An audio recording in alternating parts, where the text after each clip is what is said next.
现代台语版圣经以西结书第4章。上主讲：人子啊，你着摕一块砖仔放伫你的面前，顶面画一座城，代表耶路撒冷。搁伫城四周围起悬塔，做土堆扎营，按弄城的槌。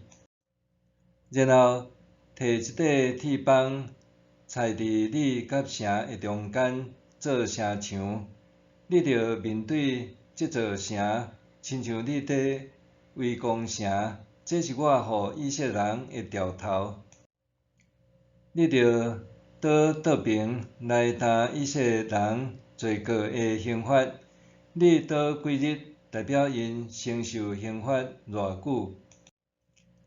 我已经决定你倒的日数，代表因背逆的年的数目。你着倒390日，担以色列国罪过的刑罚。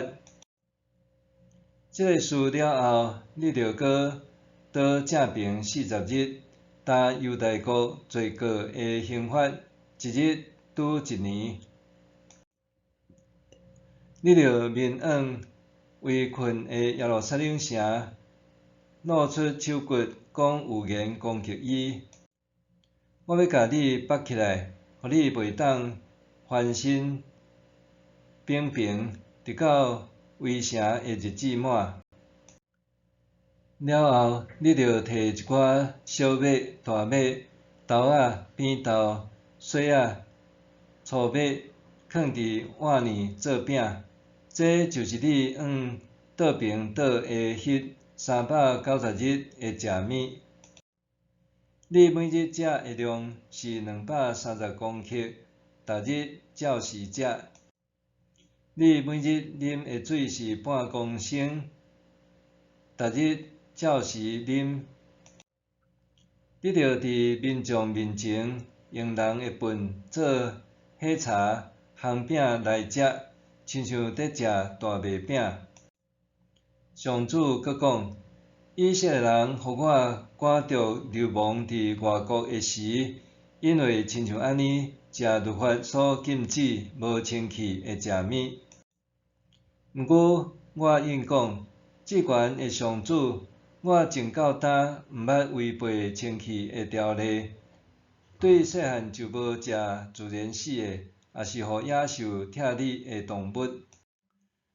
我毋捌食礼仪上无清气的食物。上帝甲我讲：安尼好，你通用牛粪代替人的粪，做火柴烘你的饼。伊阁讲：人子啊，我要断绝耶路撒冷的粮食，因要心存看愈，食配给的饼，带惊吓，啉受限量的水。